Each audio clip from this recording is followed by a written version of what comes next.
ye alamisa ye juwe kalo tile 8 san 2021 anw minnu bɛ ka filɛ bɔlɔlɔ kannaw la Mali kɔnɔ ani Mali kɔ kan an b'aw fo aw sigiyɔrɔ la ni ye bamanankan kunnafoni suru waati selen Mali kibaru jabarani kan aw bisimila.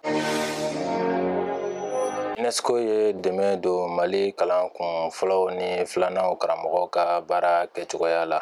Diɲɛ tɔnba o ni bolofara min ɲɛsin bɛ kalanko ani seko ni dɔnko ma n'a tubabukan daɲɛ suru ye UNESCO ye. O ka baara kɛtaw bolodalen hokumu kɔnɔ o ye baara bolodalen dɔ fɛsɛfɛsɛli lajɛ kɛ ka bɛn o kan juillet kalo tile 5 ka se a tile 6 ma san 2021 yɛlɛma ɲuman donni na kalan kun fɔlɔw na kun filananw karamɔgɔw ka baara kɛcogoya la.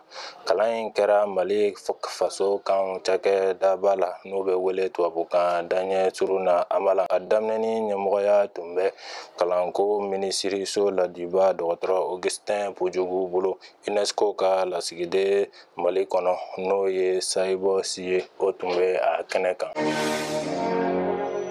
Ka daminɛ ntɛnɛn nata la juillet kalo tile 12 san 2021 misi sogo koloma bɛ feere sefa wari dɔrɔmɛ 460 a boma bɛ feere sefa wari dɔrɔmɛ 560 ni kunnafoni dira tarata tɛmɛlen bolonɔbila lajɛ dɔ senfɛ misi sogo feerelaw ni gouvernement cɛ kati bɛnkan sɛbɛn in bolonɔbila la Siniko ani jagoko minisiri Mahamudu Ould Mohamed ni sogo feerelaw ka lafasali tɔn ɲɛmɔgɔw Amsululayi Jalo ani Gawusu Tarawele o sigatigɛ la jagoko minisiriso bɛ na kɔlɔsili jɛkulu dɔ sigi sen kan ni sɔngɔ kofɔlen ninnu labatoli kama.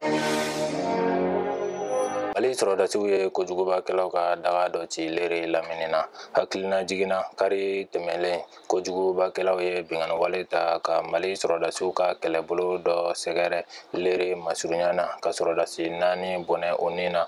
O kɛlen faamaw fana m'u ta bila dagirinda la sabula ntɛnɛn don juillet kalo tile 5 san 2021 u ye mugu pɛnɛnta fili kojugubakɛlaw ka daga dɔ kan ni kɛlɛkɛ pankuru ye Moritani dancɛ masurunya na. Kunnafoniw y'a jira ko kojugubakɛla caman ni tora a la marifaw ni kisɛ caman fana minɛna u la. Ɲininiw bɛ senna hali bi walasa ka tɛgɛda kɛ kojugubakɛla tɔw kan.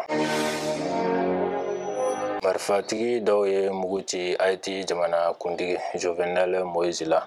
Haïti minisiri ɲɛmɔgɔ Dr Claude Joseph ye laseli kɛ ka jira ko marifatigi dɔw ye mugu ci jamana kuntigi Jovenel Moïse la tarata su ka dugu jɛ araba la juillet kalo tile 7 san 2021 fo a siso kɔnɔ Port-au-Prince o ka jamana faaba la. Mɔgɔ minnu ye mugu ci a la o bugunatigɛ ma dɔn fɔlɔ o kɔni bɛ Espagnol ni Anglais kan fɔ u ye dankari a ka so la a bɛ se ka kɛ a muso t'u ye kanga u ni ɲɔgɔn cɛ kisɛ y'o sɔrɔ u taara n'o ye furakɛli yɔrɔ la l'Américain jamana kan a cɛ ka jogindaw ma ku a la o fatura. Jovenel Moïse si hakɛ tun bɛ san 53 la a sigira Haïti jamana kuntigiya la san 2017 février kalo la a tun bɛ kalo caman bɔ bɛn fosi tun tɛ a n'a ka fanga sinamatɔnw cɛ kabini a ka fanga sarati dafara février kalo tɛmɛnen tile 7 san 2021 o ka kiiriso ɲɛmɔgɔya jɛkulu yɛrɛ tun y'o fɔ ka ban. Jovenel Moïse tun b'a fɛ ka kalata dɔ labɛn sariya sunba yɛlɛmani kama juin kalo kɔnɔ nka o ma bɛn o bɔra a dɔgɔkɔrɔ ka bila septembre kalo nata in tile 27 la. Ni de bɛ an ka bi kunnafoniw kuncɛ an b'a fɔ Ala ka bɛn ni lafiya sabati jamana kɔnɔ aw kan bɛn wagati wɛrɛ la ni kɛnɛ kelen kan.